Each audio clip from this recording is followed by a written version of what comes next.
Kembali mang, geus kagok hideung aing mah mak. Hideung kenapa?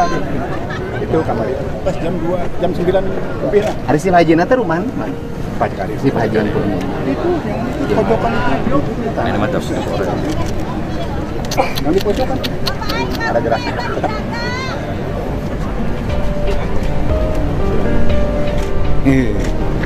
Siap. Itu yang kita khawatirkan, yang batu, Ya, yang itu, nggak Pak. ada ikatan itu loh. Itu, Pak, iya. Itu kan siap menggusur tuh, lihat apa? Berat. Turun ke bawah.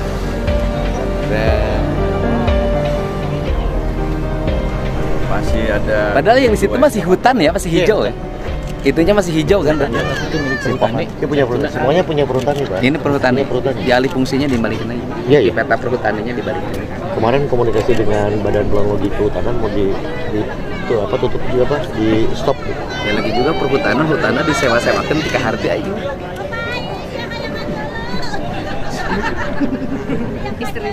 Naon, Mak? Kita bagi yang Yang dipotong, Pak. Yang dipotong, yang Ya Allah, itu teh musibah, Mak. Aing masih galajo wayang kulit wae.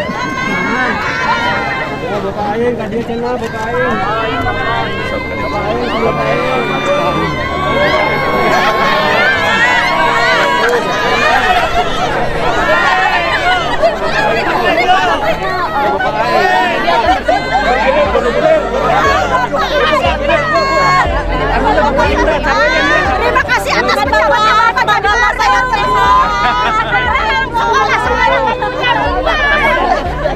Ya terima kasih banyak.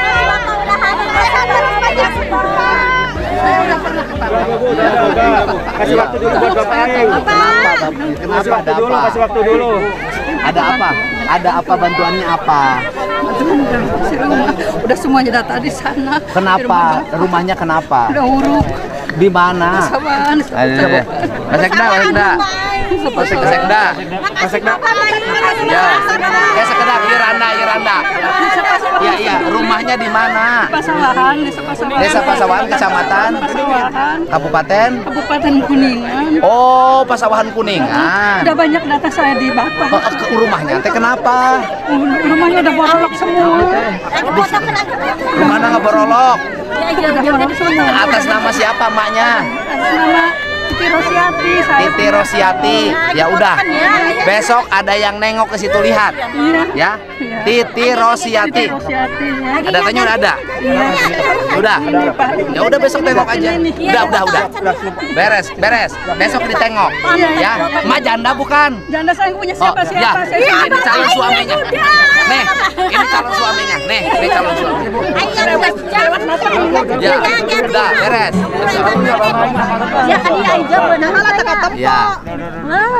Dulu Bapak Aingnya kasih waktu dulu. Sok, ya. Ya, udah, sok. Makasih banyak Bapak. Ya udah. Ibu nggak ada keluarga korban, nggak ada? Nggak ada saya mah. Nggak ada. Saya kawan belum ketemu Pak. Siapa ibu nama? Teman Ibu Lilis. Ibu Lilis yang Iis tuh di sini ngapain? Jambang jualan minuman. Oh, jualan minuman. Ibu jualan minuman juga. Oh. Yang meninggal siapa Ibu? Iis, ibu jualan. Cikedug Jamblang. Orang mana? Jamblang. Orang Jamblang Cikedug. Jadi ini temennya. Iya, belum Ibu ketemu. jualan es juga. Iya. Ibu jualan es di mana? Di sini kadang di sana di pom Oh, bensin. kemarin temennya lagi di sini jualannya. Punya suami Isnya. Iisnya janda punya anak 4. Anaknya 4. Anaknya di mana sekarang? Ada di rumah. Rumahnya minta alamatnya. Minta alamatnya. Menantunya yang ada di sini menantu. Alamatnya di mana? Menantunya mana? Menantunya nggak tahu mana. Tadi sih ngobrol sama kita di sini. Tadi sih ngobrol Pak di sini. Di saya ini Pak belum ditemukan tolong Pak. Iya, saya udah ngobrol. Oh iya. Saya kita biasa dagang barang Oh, begini. itu adik saya, adik kandung saya Pak. Anak-anaknya berapa orang? 4 orang perempuan Umur semua, dia berapa? janda. Umur anak SMP satu. Terusan yang udah nikah 2. Nikah 2. Yang masih belum sekolah berapa? Yang masih sekolah? Yang masih sekolah 1. Satu orang aja. Yang mau Yang- kerja di Jepang Oke, 1. yang lainnya sudah mau menikah dan sudah dewasa. Udah Pak, Oh, tolong hanya satu Pak. aja. Iya. Dan Saya bisa tengok. kakak kandungnya. Ya. Diomongin sama Terima saya. kasih, terima Udah. kasih Sama satu Bapak. Bapak, Terima kasih. sama-sama Nanti Tapi saya tengok. belum ditemukan adik saya Ya Pak. udah nanti saya tengok ke rumahnya. Makanya Iya, saya Ini kan ngomong. kita harus nunggu Terima. dulu ya. Iya, Ya. saya satu profesi Pak. Iya. Sama pedagang asongan. Ya. Dari jam 11 malam saya di sini. Pahapura Pak. Ya udah nanti tengok. Ya. Ini sedang meninjau pada hari ini 083 Ya, yang pertama kalau meninjau, saya sudah 3 tahun yang lalu sudah datang ke sini. Waktu saya masih anggota DPR RI, saya sudah meminta sama pengelola untuk dihentikan. Karena saya waktu itu sudah punya feeling ini memiliki resiko tinggi dan cara kerjanya tidak memenuhi standar keamanan sebagai pengelola tambang. Jadi 3 tahun yang lalu sudah saya ingatkan. Kemudian pemerintah Provinsi Jawa Barat memang pada tahun ini mengevaluasi melakukan moratorium terhadap seluruh perizinan penambangan. Sehingga tambang-tambang yang memiliki potensi kerusakan lingkungan, kemudian tidak memiliki standarisasi kerja yang baik, memang oleh kita dihentikan dan sudah banyak yang oleh kita ditutup. Moratoriumnya sejak kapan, Pak? Karena kan Sejak saya menjabat. baru masih memiliki izin sampai November nanti. Ya, izinnya kan tahun 2020. Tahun 2020 berakhir bulan Oktober tahun 2025. Jadi moratorium dilakukan ketika melihat perizinan. Jadi izin yang habis tidak kita perpanjang. Jadi ini izin habisnya bulan Oktober. Tetapi karena ini peristiwanya terjadi saat ini dan Dinas SDM Provinsi sudah beberapa kali memberikan surat peringatan tentang bahaya pengelolaan tambang ini. Tetapi kan kalau langsung menghentikan kan kita tidak bisa. Nah, untuk itu maka tadi malam kami sudah mengeluarkan sanksi administratif dalam bentuk penghentian izin, pencabutan izin dari tambang ini. Ini kan dikelola oleh Koperasi Pondok Pesantren. Koperasi Pondok Pesantrennya bernama Al Azhariyah. Dan kemudian di samping ini ada 2 lagi kan, ada 2 tambang yang sama yang dikelola oleh yayasan. Jadi 3-tiganya sudah kami tutup tadi malam. Pak, ini tapi kan informasi dari warga ternyata nggak cuma terjadi sekali kecelakaannya, tapi beberapa kali sebelumnya sudah pernah terjadi. Iya, Kenapa masih bisa dapat izin, Pak? Izinnya kan tahun 2020, saya belum jadi gubernur, Mbak. Artinya dari pihak Pemprov sendiri, apa keterangan yang disampaikan dari pihak Pemprov? Ada sidak di situ? Bukan, gini.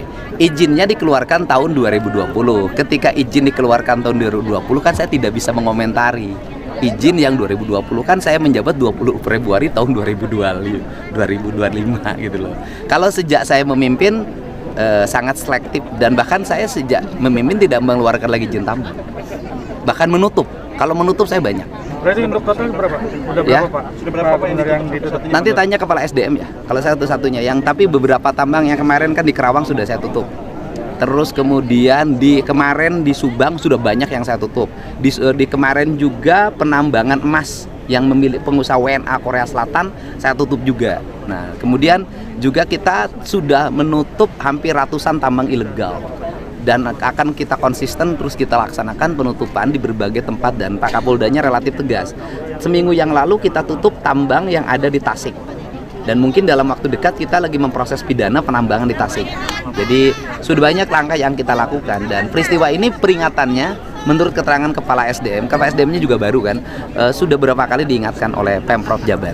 Kang, sedikit Kang, ini kan korban mungkin saja ini kepala keluarga. Ya. Banyak keluarga yang terdampak. Oke. Ini bagaimana dari Pemprov? Yang pertama bahwa korban ini bukan hanya pegawai, tetapi ada pedagang asongan kayak barusan punya anak 3. Terus kemudian juga ada mungkin sopir, mungkin kernet. Maka keluarga-keluarga yang ditinggalkan karena peristiwa musibah ini kami menanggung biaya hidup untuk anak-anak. Kemudian juga kami sudah menyiapkan santunan untuk keluarganya. Tetapi juga saya meminta pada pengelola tambang untuk segera melakukan langkah-langkah penanganan sosial terhadap mereka yang jadi korban. Kan tambang di sini untungnya sudah banyak. Kan harus ada sikap untuk memberikan bantuan dan tanggung jawab terhadap korban. Kang, bagaimana prosedur penanganan atau seperti apa untuk? Kalau saya sih mengatakan, karena saya 3 tahun yang lalu sudah ke sini, tambang ini tidak memenuhi syarat sebagai pengelola tambang. Karena 3 tahun yang lalu saya sudah datang ke sini dan saya sudah menyatakan waktu itu tambang ini mohon ditutup. Karena masih berjalan Pak tetap. Saya kan waktu itu belum jadi apa-apa Pak. Gitu loh. Terkait air terkait sungai yang tercemar ini gimana Pak untuk limbah itu? Ya begini, kan aspek pidananya nanti biar Polda yang mendalami. pidananya selain dilanggarnya standarisasi K3, juga misalnya aspek pencemaran. Kemudian kan ini yayasan Kopontren. Benarkah yayasan Kopontren ini benar-benar digunakan untuk kepentingan pondok pesantren atau tidak? Atau hanya menggunakan baju Kopontren saja? Nah, biarkanlah itu penyidik yang melakukan pendalaman terhadap itu. Tugas saya hari ini adalah satu ya, bersama-sama tim Basarnas untuk melakukan pencarian korban sehingga bisa ditemukan lagi. Yang kedua, memberikan tanggungan terhadap keluarga yang ditinggalkan dari sisi aspek sosialnya. Kemudian yang ketiga, mendorong agar perizinannya tidak dibuka lagi, dan itu sudah dilakukan. Yang keempat, melakukan recovery lingkungan termasuk mencari pidana lingkungannya apabila terlanggar. Kang, artinya ini setelah adanya kejadian ini seluruh aktivitas tambang di Gunung Kuda akan ditutup? Semuanya sudah malah di malam sudah ditutup. Berarti Dan tidak akan ada lagi? Ya, tidak akan saya buka lagi. Berarti permanen? Ya sudah, saya tidak akan saya buka lagi. Pak Gub, untuk terkait pemulihan kondisi sungai yang akhirnya menyebabkan para petani harus... Ya, itu akan kita recovery ya, karena kan PR kita terhadap kerusakan lingkungan di Jawa Barat banyak. Dan tindakan kita ini kan kadang-kadang berhadapan dengan masyarakat itu sendiri yang menginginkan tambang itu ada. Tetapi bagi saya hari ini saya lebih memilih konservasi, pengelolaan lingkungan, penyelamatan lingkungan daripada sekedar ekonomi. Pak, dampak kerusakan sudah berapa hektar kawasan penambangan di 3 yayasan? Ini kan yayasannya 30 hektar seluruhnya. 30 hektar. Ya kita setelah ini juga kita akan manggil perhutani ya.